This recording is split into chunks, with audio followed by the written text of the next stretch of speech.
16 বছর পর বিনা বাধায় শহীদ জিয়ার জন্মবার্ষিকী পালন, মাজারে শ্রদ্ধা সর্বস্তরের মানুষের। রাজনৈতিক ঐক্য ছাড়া সংস্কার অসম্ভব বলেছেন মির্জা ফখরুল। প্রধান উপদেষ্টার টাইম ফ্রেমেই হবে নির্বাচন জানিয়েছেন সিইসি। দিনক্ষণ ঠিক হবে সব দলের মতামতে বলেছেন প্রেস সচিব। রক্ত দিয়ে হলেও সীমান্ত সুরক্ষা প্রত্যয় স্বরাষ্ট্র উপদেষ্টার। চাপাই সীমান্ত এখন শান্ত, বিজিবির টহল জোরদার। বিডিআর বিদ্রোহে বিস্ফোরক আইনের মামলায় জামিন পেলেন 2 শতাধিক আসামি। পরবর্তী শুনানি 10 ফেব্রুয়ারি।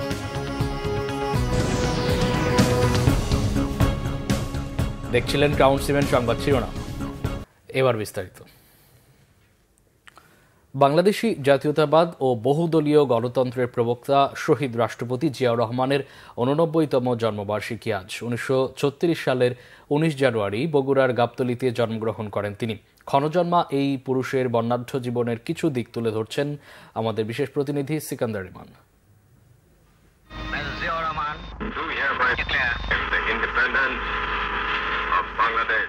বাংলাদেশি জাতীয়তাবাদের স্থপতি শহীদ রাষ্ট্রপতি জিয়াউর রহমানের জন্ম 1936 সালের বগুড়ার গাবতলীর বাগবাড়িতে। 71-এ বাংলাদেশের স্বাধীনতার ঘোষণা, মুক্তিযুদ্ধের সেক্টর কমান্ডার এবং জেট ফোর্সের প্রধান হিসেবে ব্যাপক খ্যাতি অর্জন করেন তিনি। মহান মুক্তিযুদ্ধে অসামান্য অবদানের জন্য তাকে দেয়া হয় বীর উত্তম খেতাব। 1975-এর 7 নভেম্বর সিপাহী জনতার বিপ্লবের মধ্য দিয়ে বাংলাদেশের রাষ্ট্র ক্ষমতায় দৃশ্যপটে আবির্ভূত হন জিয়াউর রহমান। আমাদের ভুলে গেলে চলবে না যে জনগণই হচ্ছে আমাদের সকল শক্তির উৎস। রাষ্ট্রপতি হিসেবে দায়িত্ব নেন 1977 সালে।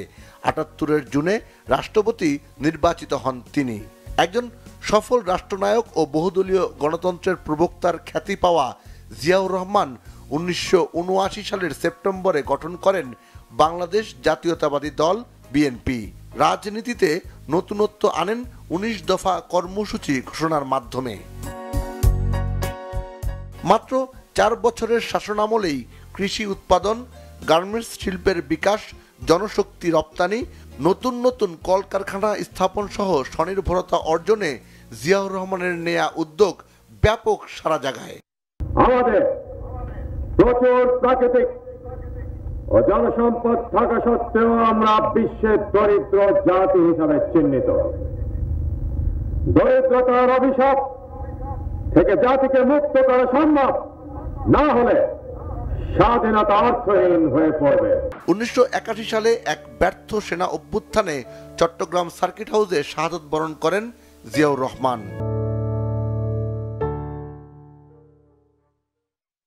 তাকে হত্যা করার যে মৌলিক কারণ হচ্ছে বাংলাদেশ যেভাবে বিভিন্ন দিক থেকে অগ্রসর হয়ে যাচ্ছে, এটা কিন্তু অনেকে চায়নি।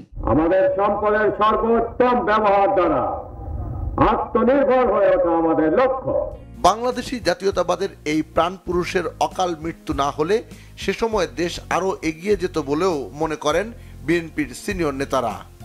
জিয়াউর রহমান বিএনপির আদর্শ, তার জীবনের বিভিন্ন ঘটনা, বিশেষ করে রাষ্ট্র পরিচালনা, তার পদক্ষেপ সমূহকে, বিশেষ করে তার সততা এবং দেশপ্রেমিককে আত্মস্থ করার জন্য বিএনপির প্রত্যেকটি নেতা কর্মীকে উদ্যোগী হতে হবে। রিফর্ম তো জিয়াউর রহমান তখন করে গেছে,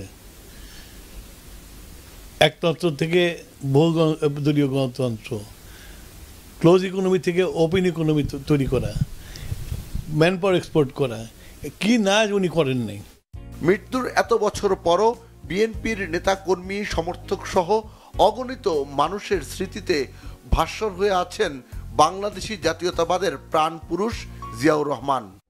আমরা যুদ্ধ করে স্বাধীনতা এনেছি এবং সেই স্বাধীনতাকে ফলপ্রসূ করতে হবে, অর্থবহী করতে হবে। আজ আমাদের অর্থনৈতিক অবস্থার উন্নতি সাধন করতে হবে। তা করার উপায় হল হাতে কোদাল, খাল কাটো। সিকান্দার রহমান, বাংলা ভিশন, ঢাকা। বিএনপি মহাসচিব মির্জা ফখরুল ইসলাম আলমগীর বলেছেন, রাজনৈতিক ঐক্যমত্য ছাড়া কোনো সংস্কার গ্রহণযোগ্য হবে না। সংস্কার ও নির্বাচনের মধ্যে কোনো বিরোধ নেই বলেও মন্তব্য করেন তিনি। দলের প্রতিষ্ঠাতা শহীদ রাষ্ট্রপতি জিয়াউর রহমানের সমাধিতে শ্রদ্ধা জানানোর পর মির্জা ফখরুল সাংবাদিকদের একথা বলেন। শুভ মাহফুজের রিপোর্ট। মহান মুক্তিযুদ্ধের সেক্টর কমান্ডার ও সাবেক রাষ্ট্রপতি জিয়াউর রহমানের 89তম জন্মবার্ষিকী। এই উপলক্ষে সিনিয়র নেতাকর্মীদের নিয়ে জিয়াউর রহমানের মাজারে শ্রদ্ধা জানান বিএনপি মহাসচিব মির্জা ফখরুল ইসলাম আলমগীর। এ সময় জিয়াউর রহমানের আত্মার মাগফিরাত কামনায় মুনাজাত করা হয়। জিয়াউর রহমানের স্মৃতিচারণ করে বিএনপি মহাসচিব বলেন, জিয়াউর রহমানের আদর্শে কাজ করে যাচ্ছে বিএনপি। তার স্বপ্ন ছিল একটি স্বাধীন সার্বভৌম গণতান্ত্রিক বাংলাদেশ, আধুনিক বাংলাদেশ, উন্নত বাংলাদেশ নির্মাণের। সেই স্বপ্নকে পূরণ করবার জন্য আমরা বাংলাদেশ জাতীয়তাবাদী দল, সকল অঙ্গ সংগঠন আমরা ঐক্যবদ্ধ হয়ে আমরা কাজ করব। তিনি প্রথম বাংলাদেশে যে সংস্কার অর্থাৎ একদলীয় শাসন ব্যবস্থা থেকে বহুদলীয় শাসন ব্যবস্থাতে নিয়ে আসেন। তিনি প্রথম যিনি একটা বদ্ধ অর্থনীতিকে, ভ্রান্ত সমাজতান্ত্রিক চিন্তার যে অর্থনীতি ছিল তাকে মুক্ত করে তিনি মুক্ত বাজার অর্থনীতির একটা পরিকল্পনা চালু করেন। অন্তর্বর্তী সরকারের কাছে জমা দেয়া 4 সংস্কার কমিশনের সুপারিশ নিয়ে মির্জা ফখরুল ইসলাম বলেন, এসবের বাস্তবায়নের জন্য দরকার রাজনৈতিক দলগুলোর ঐকমত্য। দেশের গণতন্ত্র প্রতিষ্ঠায় সরকারকে দ্রুত নির্বাচনের পরামর্শও দেন তিনি। সংস্কারও চলবে, নির্বাচন হবে এবং যে সরকার আসবে, যারা যে দল সরকারে আসবে তারা সেই সংস্কারগুলোকে এগিয়ে নিয়ে যাবে। আমরা আমাদের দলের পক্ষ থেকে আমরা পরিষ্কার করে বলতে পারি যে আমরা প্রতিটি সংস্কারকে এগিয়ে নিয়ে যাব। সরকার যেটা বলেছে এবং যে পরিকল্পনা করেছে এই রিপোর্টগুলো পাওয়ার পর রাজনৈতিক দলগুলোর সঙ্গে আলোচনা করবে, তারপরেই সিদ্ধান্ত হবে এবং ঐক্যমত ছাড়া কোনোটাই গ্রহণযোগ্য হবে না। রাজনৈতিক দলগুলোর সাথে আলোচনা করে সংস্কার কমিশনের রিপোর্ট চূড়ান্ত করতে হবে বলেও মন্তব্য করেন বিএনপি মহাসচিব। শুভ মাহফুজ, বাংলা ভিশন, ঢাকা। দেশের বিভিন্ন জায়গায় নানা আয়োজনে উদযাপন হলো বিএনপির প্রতিষ্ঠাতা শহীদ রাষ্ট্রপতি জিয়াউর রহমানের 89তম জন্মবার্ষিকী।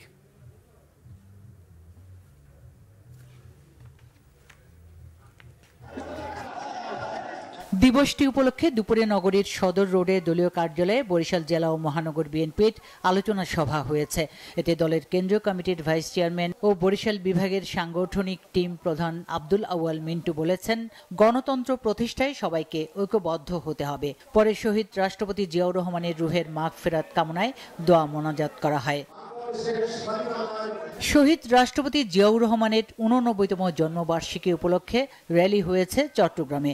সকালে মহানগরীর 2 নম্বর গেটে বিপ্লব উদ্যান থেকে বিএনপির জাতীয় নির্বাহী কমিটির সদস্য মিজানুর রহমান ভূঁইয়া মিল্টনের নেতৃত্বে এই র্যালিটি বের হয়। পরে বিপ্লব উদ্যানে ফুলেল শ্রদ্ধা জানানোর পাশাপাশি দোয়া ও মোনাজাত হয়। জন্মবার্ষিকী উপলক্ষে সাতক্ষীরার কলারোয়ায় র্যালি, আলোচনা সভা ও দোয়া মাহফিল হয়েছে। কলারোয়া উপজেলা বিএনপির আয়োজনে আলোচনা সভায় প্রধান অতিথি ছিলেন বিএনপির কেন্দ্রীয় প্রকাশনা সম্পাদক হাবিবুল ইসলাম হাবিব। দিবসটি উপলক্ষে জামালপুর জেলা বিএনপির উদ্যোগে আলোচনা সভা, দোয়া ও অসহায়দের মাঝে শীতবস্ত্র বিতরণ করা হয়েছে। শহরের ফুলবাড়িয়া ঈদগাহ মাঠে আলোচনা সভায় প্রধান অতিথি ছিলেন বিএনপির জাতীয় নির্বাহী কমিটির সহ সাংগঠনিক সম্পাদক অ্যাডভোকেট ওয়ারেস আলী মামুন। শহীদ প্রেসিডেন্ট জিয়াউর রহমানের জন্মবার্ষিকী উপলক্ষে সিলেটের শিক্ষার্থীদের মাঝে শিক্ষা উপকরণ ও খাদ্য বিতরণ করেন জাতীয় নির্বাহী কমিটির সহ সাংগঠনিক সম্পাদক মিফতা সিদ্দিকী।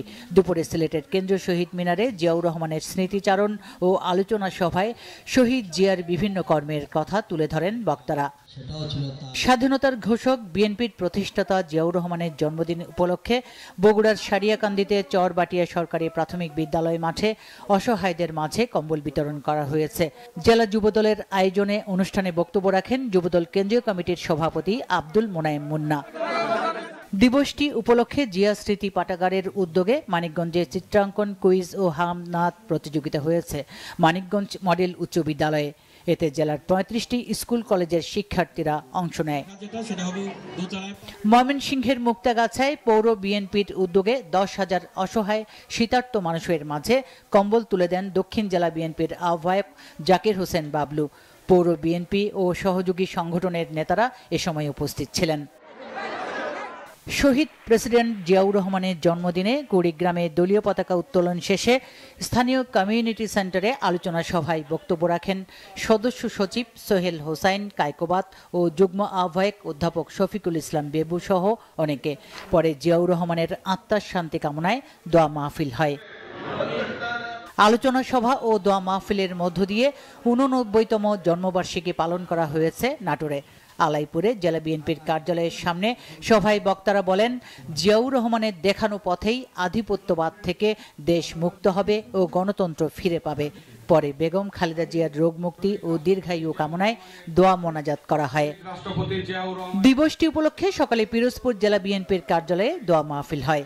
এ সময় জেলা বিএনপির আহ্বায়ক অধ্যক্ষ আলমগীর হোসেন বলেন, জিয়াউর রহমানের আদর্শ নিয়ে আগামী দিনে বিএনপি এগিয়ে যাবে। জন্মবার্ষিকী উপলক্ষে গাইবান্ধা জেলা বিএনপির উদ্যোগে বিভিন্ন কর্মসূচি পালন করা হয়।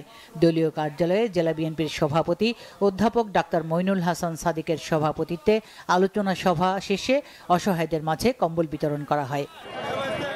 শহীদ রাষ্ট্রপতি জিয়াউর রহমানের জন্মবার্ষিকী উপলক্ষে দুপুরে হবিগঞ্জ সদর উপজেলার গোপায়া এলাকায় বিএনপি ও অঙ্গ সংগঠনের উদ্যোগে শীতার্তদের মাঝে শীতবস্ত্র বিতরণ করা হয়েছে। পরে জিয়াউর রহমানের রুহের মাগফেরাত কামনায় দোয়া করা হয়। জয়পুরহাটে জেলা বিএনপির উদ্যোগে শহরের রেল গেটে বিএনপির কার্যালয়ে দলীয় ও জাতীয় পতাকা উত্তোলন শেষে জিয়াউর রহমানের প্রতিকৃতিতে পুষ্পমাল্য অর্পণ করা হয়। পরে হয় আলোচনা সভা। Bangla Vision news desk. প্রধান নির্বাচন কমিশনার এএমএম নাসির উদ্দিন জানিয়েছেন, প্রধান উপদেষ্টা টাইম ফ্রেম অনুযায়ী আগামী নির্বাচনের প্রস্তুতি নিচ্ছে কমিশন। রাজনীতির মধ্যে ঢুকতে চায় না কমিশন, সংবিধানের মধ্যেই থাকতে চায়। আগামী 6 মাসের মধ্যেই ভোটার তালিকা হালনাগাদ কার্যক্রম শেষ হবে বলেও আশা প্রকাশ করেন তিনি। সকালে নির্বাচন কমিশনে ইউএনডিপির প্রতিনিধি দলের সাথে সাক্ষাৎ শেষে কথা বলেন প্রধান নির্বাচন কমিশনার। তিনি বলেন, আইন বহির্ভূত কোনো সিদ্ধান্ত নেওয়া হবে না। সন্দেহ দূর করার জন্যই নতুনভাবে ভোটার তালিকা যাচাই করা হচ্ছে। নতুন কমিশন একটি নিরপেক্ষ নির্বাচন দিতে বদ্ধপরিকর। নির্বাচন সঠিকভাবে পরিচালনা করতে ইউএনডিপির সাহায্য চাওয়া হয়েছিল এবং খুব দ্রুত সংস্থাটি সাড়া দিয়েছে। সিইসি আরও বলেন, কোনো রাজনীতির মধ্যে ঢুকতে চায় না কমিশন। আইন ও বিধিবিধান অনুযায়ী কাজ করে যাবে সিইসি। সোমবার থেকে বাড়ি বাড়ি গিয়ে ভোটার তালিকা হালনাগাদের কাজ শুরু হবে বলে জানান এএমএম নাসির উদ্দিন। সংস্কার কমিশনের প্রতিবেদনগুলো নিয়ে সব রাজনৈতিক দলের সাথে বৈঠক করেই নির্বাচনের দিনক্ষণ নির্ধারণ করা হবে বলে জানিয়েছেন প্রধান উপদেষ্টার প্রেস সচিব শফিকুল আলম। রাজনৈতিক দলগুলো কম সংস্কার চাইলে ডিসেম্বরে আর প্রয়োজনীয় সংস্কার চাইলে 2026 সালের জুনে নির্বাচন হতে পারে বলে জানান তিনি। সকালে রাজধানীর প্রেস ইনস্টিটিউটে বাংলাদেশ কৃষি সাংবাদিক ফোরাম বিজেএফ আয়োজিত কৃষি সাংবাদিকতা প্রশিক্ষণ অনুষ্ঠানে এসব কথা বলেন তিনি। দল হিসেবে আওয়ামী লীগ নিষিদ্ধের প্রশ্নে প্রেস সচিব জানান, গণহত্যা করেও এখন পর্যন্ত তাদের অনুশোচনা বোধ নেই। গণহত্যার সাথে জড়িতদের বিচার করবে অন্তর্বর্তীকালীন সরকার, আর দল হিসেবে নিষিদ্ধের সিদ্ধান্ত নেবে রাজনৈতিক দলগুলো, জানান প্রেস সচিব। অন্তর্বর্তী সরকারের বাজেটে সরকারি কর্মচারীদের জন্য বরাদ্দকৃত মহার্ঘ ভাতা প্রদানের সিদ্ধান্ত যৌক্তিক বলেও দাবি প্রেস সচিবের। আশপাশের দেশগুলোর চেয়ে বাংলাদেশের সরকারি কর্মচারীদের বেতন কম বলেও জানান তিনি। রক্ত দিয়ে হলেও সীমান্ত রক্ষা করা হবে বলে হুঁশিয়ারি দিয়েছেন স্বরাষ্ট্র উপদেষ্টা অবসরপ্রাপ্ত লেফটেন্যান্ট জেনারেল জাহাঙ্গীর আলম চৌধুরী। রাজধানীর ভূমি ভবনে এক অনুষ্ঠানে এই হুঁশিয়ারি দেন তিনি। স্বরাষ্ট্র উপদেষ্টা জাহাঙ্গীর আলম চৌধুরী বলেন, চাপাই সীমান্তে উত্তেজনার সমাধানের পথে চিন্তার কিছু নেই, তবে সীমান্তে আগে ছাড় দেওয়া হলেও আর কোনো ছাড় দেওয়া হবে না। দুর্নীতি বন্ধে কঠোর বার্তা দেন তিনি। উপদেষ্টাদের পরিচয় দিয়ে কেউ তদবির করলে তাকে পুলিশে ধরিয়ে দেওয়ার আহ্বান জানান স্বরাষ্ট্র উপদেষ্টা। দুর্নীতিবাজ যত প্রভাবশালীর আত্মীয়ই হোক, আইনের আওতায় আনার নির্দেশ দেন তিনি। ভূমি, রেলওয়ে ও পুলিশে দুর্নীতি বন্ধ করে সেবা বাড়াতে সংশ্লিষ্টদের নির্দেশ দেন স্বরাষ্ট্র উপদেষ্টা।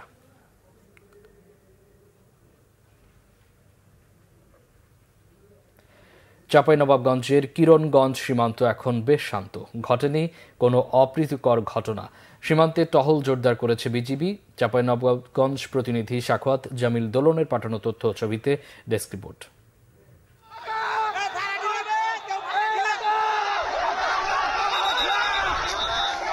ফসল ও গাছ কাটা নিয়ে শনিবার চাঁপাইনবাবগঞ্জে বাংলাদেশ ভারত সীমান্তে উত্তেজনার অবতারণা।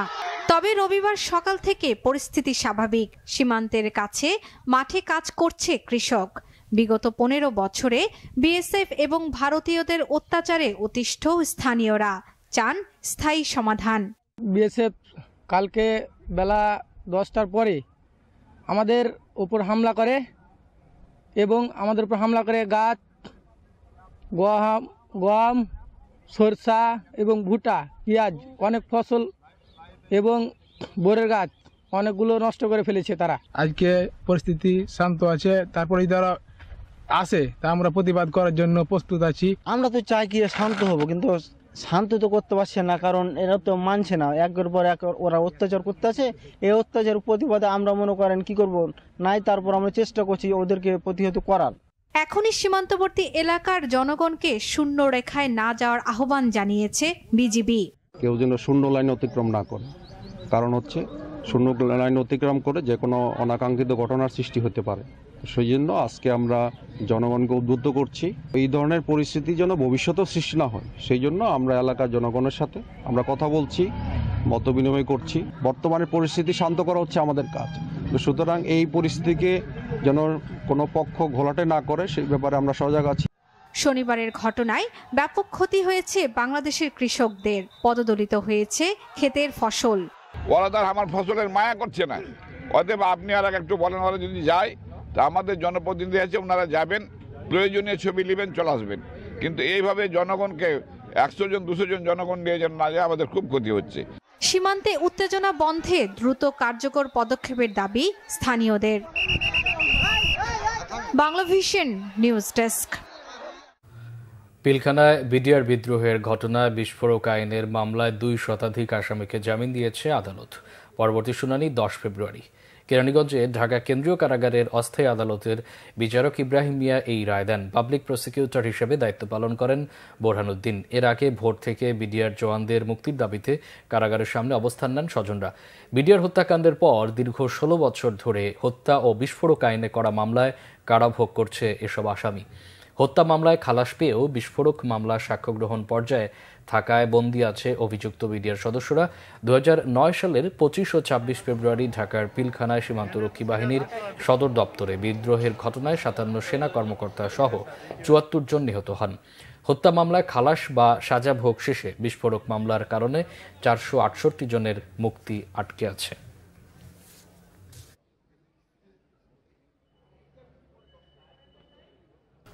প্রধান বিচারপতি ডক্টর সৈয়দ রিফাত আহমেদ জানিয়েছেন, বিচার বিভাগ সংস্কারে সংশ্লিষ্টদের সাথে আলাপ আলোচনা চলছে।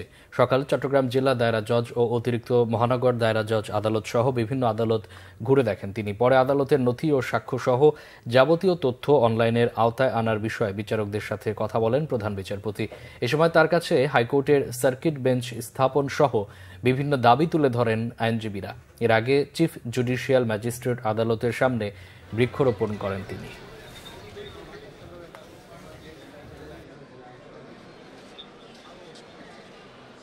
বিচার বিভাগে যে কর্মকর্তারা রয়েছেন, আইনজীবীরা রয়েছেন, তাদের সাথে একটা মত বিনিময় হবে, সাক্ষাৎ হবে। সেই সুবাদেই এখন এসেছি, বিভিন্ন কোর্ট পরিদর্শন করছি। আর আমরা তো একটা সংস্কারের একটা উদ্যোগ নিয়েছি, তো সেটার পরিপ্রেক্ষিতে সেটাকেই আমাদের উদ্দেশ্য রেখেই আলোচনাগুলো হচ্ছে। পরিবেশ, বন ও জলবায়ু পরিবর্তন মন্ত্রণালয়ের উপদেষ্টা সৈয়দা রিজওয়ানা হাসান জানিয়েছেন, এখন থেকে পাহাড় কাটলে শ্রমিক নয়, হুকুমদাতাদেরই গ্রেফতারের নির্দেশ দেওয়া হয়েছে। রবিবার দুপুরে চট্টগ্রামের থিয়েটার ইনস্টিটিউটে পলিথিন বিরোধী ও পরিবেশ সংরক্ষণের বিষয়ে স্টেক হোল্ডারদের সাথে মত বিনিময় সভায় তিনি এই তথ্য জানান। উপদেষ্টা রিজওয়ানা হাসান বলেন, পাহাড় কাটা রোধে কঠোর অবস্থানে যাচ্ছে সরকার। সরকারি সংস্থা ও পাহাড় খেকোদের মধ্যে এতদিন যে টম অ্যান্ড জেরি খেলা চলেছে তা আর চলবে না বলেও হুঁশিয়ার করেন তিনি। মতবিনিময় সভায় পরিবেশ, বন ও জলবায়ু পরিবর্তন মন্ত্রণালয়ের উপদেষ্টা আরও বলেন, যার যার অবস্থান থেকে পলিথিনের ব্যবহার বন্ধ করতে হবে। ঢাকার কামরাঙ্গীরচরের মতো সারা দেশে গড়ে ওঠা পলিথিন উৎপাদন কারখানাগুলো বন্ধ করে দেওয়া হবে। এছাড়াও সরকারি বিভিন্ন দপ্তরের পাশাপাশি সর্বস্তরে একবার ব্যবহার্য প্লাস্টিক সামগ্রী ব্যবহার বন্ধের আহ্বানও জানান পরিবেশ উপদেষ্টা। গণমাধ্যম সংস্কার কমিশনের প্রধান কামাল আহমেদ বলেছেন, কার্যকর প্রেস কাউন্সিল গঠনের মাধ্যমে সাংবাদিক ও গণমাধ্যমের সুরক্ষা নিশ্চিত করা হবে। সকালে রংপুর জেলা প্রশাসক সম্মেলন কক্ষে গণমাধ্যম কর্মীদের সাথে বিভাগীয় মতবিনিময় সভায় সভাপতির বক্তৃতায় তিনি এসব কথা বলেন। এ সময় তিনি স্থায়ী মিডিয়া কমিশন গঠন এবং নির্যাতিত নিপীড়িত সাংবাদিকদের পাশে রাষ্ট্রকে দাঁড়ানোর সুপারিশ তুলে ধরার কথা জানান। বলেন, গণমাধ্যমের স্বাধীনতা সংরক্ষণ ও সমৃদ্ধ করতে প্রেস কাউন্সিল গঠন করা হলেও বিগত দিনে তা বাস্তবায়ন হয়নি। বিভাগের ৮ জেলা ও ৫৮ উপজেলার প্রিন্ট ও ইলেকট্রনিক মিডিয়ার সংবাদকর্মীরা এতে অংশ নেন।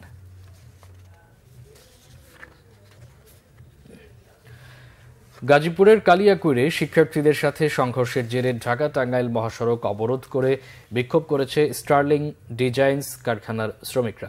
দুপুরে মহাসড়কের হরিণহাট এলাকায় সড়ক অবরোধ করে তারা। এতে দীর্ঘ যানজটের সৃষ্টি হয়, ভোগান্তিতে পড়ে যাত্রী ও পথচারীরা। শ্রমিকরা জানান, কোনাবাড়ি এলাকার MEH আরিফ কলেজের HSC ব্যাচের শিক্ষার্থীরা শতাধিক মোটরসাইকেল ও গাড়ি নিয়ে স্টার্লিং কারখানার সামনে দিয়ে যাচ্ছিল। এ সময় স্টার্লিং কারখানার নিরাপত্তা কর্মীরা শ্রমিক পারাপারের জন্য মহাসড়কে লাল নিশানা দেখিয়ে রাস্তার দুই পাশে সকল গাড়ি থামিয়ে দেয়। এতে ক্ষিপ্ত হয়ে শিক্ষার্থীদের সঙ্গে স্টার্লিং কারখানার শ্রমিক ও নিরাপত্তা কর্মীদের বাকবিতণ্ডা হয়। শিক্ষার্থীদের সাথে কারখানার নিরাপত্তা কর্মীদের সংঘর্ষ ছড়িয়ে পড়লে শিক্ষার্থীদের ধাওয়া দেয় শ্রমিকরা। পরে ঢাকা টাঙ্গাইল মহাসড়ক অবরোধ করে ফুটওভার ব্রিজ নির্মাণের দাবিতে আন্দোলন করে তারা। দেশের বিভিন্ন জায়গার আরো কিছু খবর নিয়ে এবার দেখুন একটি desk report. BNP chairperson Begum Khaleda জিয়ার রোগমুক্তি কামনায় দোয়া ও মিলাদ মাহফিল হয়েছে গোপালগঞ্জে। শহরের গেটপাড়ার বিএনপির একাংশের কার্যালয়ে এই কর্মসূচির আয়োজন করেন জেলা বিএনপি ও সহযোগী সংগঠনের নেতাকর্মীরা। ঝিনাইদহে বিএনপির ভারপ্রাপ্ত চেয়ারম্যান তারেক রহমানের রাষ্ট্র কাঠামো মেরামতের 31 দফার লিফলেট বিতরণ করা হয়েছে। জিয়া মঞ্চ জেলা শাখার উদ্যোগে জেলা বিএনপির সভাপতি অ্যাডভোকেট MA মজিদের নেতৃত্বে শহরের পুরাতন ডিসি কোর্ট চত্বর থেকে লিফলেট বিতরণ শুরু হয়। বাংলাদেশ সেনাবাহিনীর সাদওয়া কোরের নবম কর্নেল কমান্ড্যান্ট অভিষেক অনুষ্ঠান হয়েছে বগুড়া সেনানিবাসে। বাংলাদেশ সেনাবাহিনীর সাদওয়া কোরের নবম কর্নেল কমান্ড্যান্ট হিসেবে দায়িত্ব গ্রহণ করেছেন মেজর জেনারেল মোহাম্মদ হাবিবুল্লাহ। সাদওয়া কোরের সকল ইউনিটের সমন্বয়ে গঠিত একটি চৌকস দল তাকে গার্ড অব অনার দেয়। ফেনী, দাগনভূঞা ও সোনাগাজী উপজেলা এবং পৌর বিএনপির সদ্য ঘোষিত কমিটি বাতিল করে নতুন কমিটি গঠনের দাবিতে বিক্ষোভ করেছেন নেতাকর্মীরা। শহরের ট্যাঙ্ক রোডে এই কর্মসূচি শেষে প্রেস ক্লাবের সামনে সমাবেশ করেন তারা। বাংলাদেশের সীমান্তে গাছ কাটা ও বিজিবির ওপর হামলা চালিয়ে সীমান্তের সার্বভৌমত্ব লঙ্ঘন করার প্রতিবাদে নাটোরে বিক্ষোভ সমাবেশ করেছে বৈষম্য বিরোধী ছাত্র আন্দোলন। কানাইখালী প্রেস ক্লাবের সামনে সমাবেশে বক্তারা বলেন, বাংলাদেশ সীমান্তে কোনো হত্যা, কারো চোখ রাঙানি সহ্য করবে না। জুলাই আগস্টের মতো সবাই ঐক্যবদ্ধভাবে প্রতিহত করবে। 4 দফা দাবিতে বরিশালে বিক্ষোভ করেছেন সিটি কর্পোরেশনের চাকরিচ্যুত 1.5 শতাধিক শ্রমিক। নগর ভবনের সামনের সড়কে এই কর্মসূচিতে একাত্মতা প্রকাশ করেছে বৈষম্য বিরোধী ছাত্র আন্দোলন শ্রমিক ইউনিয়নের নেতারা। দাবি মেনে না নেওয়া হলে অবস্থান কর্মসূচির হুঁশিয়ারি দেন শ্রমিক নেতারা। জামায়াতে ইসলামীর কর্মী সম্মেলন ও জামায়াতের আমিরের সফর উপলক্ষে সার্বিক প্রস্তুতি বিষয়ে এক মতবিনিময় সভা হয়েছে বরিশালে। এ সময় মহানগর জামায়াতের আমির জহিরুদ্দিন মোহাম্মদ বাবর বলেন, নগরীর হেমায়েতুদ্দিন ঈদগাহ ময়দানে জেলা ও মহানগরের কর্মীদের নিয়ে এ কর্মী সম্মেলন হবে। একই দিনে স্থানীয় শিল্পকলা একাডেমিতে নারীদের নিয়ে কর্মী সম্মেলন হবে। ছাত্র জনতার অভ্যুত্থানে নওগাঁয় শহীদ 9টি পরিবারের প্রত্যেক পরিবারকে 2 লাখ টাকা করে মোট 18 লাখ টাকার আর্থিক সহায়তার চেক দেয়া হয়েছে। জেলা প্রশাসকের সম্মেলন কক্ষে এতে প্রধান অতিথি ছিলেন জেলা প্রশাসক মোহাম্মদ আব্দুল আওয়াল। জানান, জেলার 9 শহীদের প্রত্যেকের নাম গেজেটভুক্ত হয়েছে। প্রথমবারের মতো ব্রাহ্মণবাড়িয়ার বাঞ্ছারামপুরে অনুষ্ঠিত হয়েছে জাতীয় হুফজুল কোরআন প্রতিযোগিতা। উপজেলার দড়িকান্দি ইউনিয়নের ইমামনগর জামিয়া ইসলামিয়ার কওমি মাদ্রাসার উদ্যোগে এ প্রতিযোগিতা হয়। পরে বিজয়ীদেরকে নগদ টাকা সহ ক্রেস্ট ও সনদপত্র দেয়া হয়। গাজীপুরে সমন্বিত প্রাণী সম্পদ উন্নয়ন প্রকল্পের আওতায় সুফলভোগীদের মাঝে বাড়ন্ত সার, সারের খাবার ও ঘর তৈরির উপকরণ বিতরণ করেছে উপজেলা প্রাণী সম্পদ অধিদপ্তর। সদর উপজেলা প্রাণী সম্পদ অধিদপ্তরের উদ্যোগে সমতল ভূমিতে বসবাসরত ক্ষুদ্র নৃগোষ্ঠীর 50টি পরিবারকে এ সহায়তা দেয়া হয়। মুন্সিগঞ্জের পদ্মা ও মেঘনা নদীতে অবৈধ চাঁদাবাজি, ডাকাতি ও শ্রমিক নির্যাতন বন্ধের দাবিতে বিক্ষোভ করেছেন নৌযান শ্রমিকরা। মুন্সিগঞ্জ লঞ্চ টার্মিনাল এলাকায় ঘণ্টাব্যাপী এ কর্মসূচিতে অংশ নেন ক্ষতিগ্রস্ত নৌযান মালিক, শ্রমিক ও কর্মচারীরা। নোয়াখালীতে শিল্প ও বাণিজ্য মেলা 2025-এর আনুষ্ঠানিক উদ্বোধন করা হয়েছে। দিন Noakhali chamber of commerce and ইন্ডাস্ট্রির আয়োজনে মাসব্যাপী এই মেলার উদ্বোধন করেন জেলা বিএনপির সাধারণ সম্পাদক অ্যাডভোকেট আব্দুর রহমান। বিভাগীয় শহর রাজশাহীতে প্রদর্শন করা হয়েছে বাংলাদেশ প্রিমিয়ার লিগের বিপিএল ট্রফি। নগরীর আলুপট্টি মোড়ে এই ট্রফির প্রদর্শন করা হয়। সকাল থেকেই রাজশাহী ক্রিকেট প্রেমী কিশোর ও যুবকরা ট্রফি দেখতে সেখানে ভিড় জমায়। ট্রফির সাথে ছবি ও সেলফি তোলে। উপস্থিত ছিলেন বিএনপি চেয়ারপারসনের উপদেষ্টা সাবেক মেয়র ও এমপি মিজানুর রহমান মিনু। বর্ণাঢ্য আয়োজনে তারুণের উৎসব শুরু হয়েছে গোপালগঞ্জে। স্থানীয় স্টেডিয়ামে এই উৎসবের উদ্বোধন করেন জেলা প্রশাসক মোহাম্মদ কামরুজ্জামান। উৎসবের ফুটবল টুর্নামেন্টে অংশ নিয়েছে 8টি ফুটবল টিম। মিনিবার ফুটবল টুর্নামেন্টের ফাইনাল খেলা ও পুরস্কার বিতরণী সভা হয়েছে সাভারে। দেওগাঁওয়ে অনুষ্ঠানে প্রধান অতিথি ছিলেন ডাক্তার দেওয়ান মোহাম্মদ সালাউদ্দিন বাবু। এ সময় চ্যাম্পিয়ন রেভেন্স নেশন এবং রানার আপ রাজাসন ব্রাদার্স ক্লাবের হাতে পুরস্কার তুলে দেন তিনি।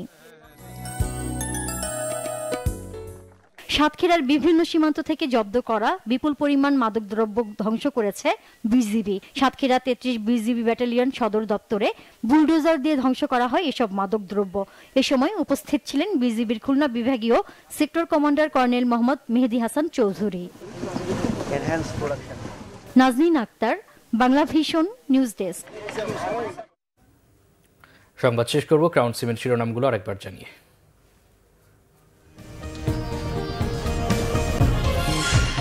16 বছর পর বিনা বাধায় শহীদ জিয়ার জন্মবার্ষিকী পালন, মাজারে শ্রদ্ধা সর্বস্তরের মানুষের, রাজনৈতিক ঐক্য ছাড়া সংস্কার অসম্ভব বলেছেন মির্জা ফখরুল। প্রধান উপদেষ্টার টাইম ফ্রেমেই হবে নির্বাচন জানিয়েছেন সিইসি। দিনক্ষণ ঠিক হবে সব দলের মতামতে বলেছেন প্রেস সচিব। রক্ত দিয়ে হলেও সীমান্ত সুরক্ষা করা হবে প্রত্যয় স্বরাষ্ট্র উপদেষ্টার। চাপাই সীমান্ত এখন শান্ত, বিজিবির টহল জোরদার। বিডিআর বিদ্রোহে বিস্ফোরক আইনের মামলায় জামিন পেলেন 2 শতাধিক আসামি। পরবর্তী শুনানি 10 ফেব্রুয়ারি।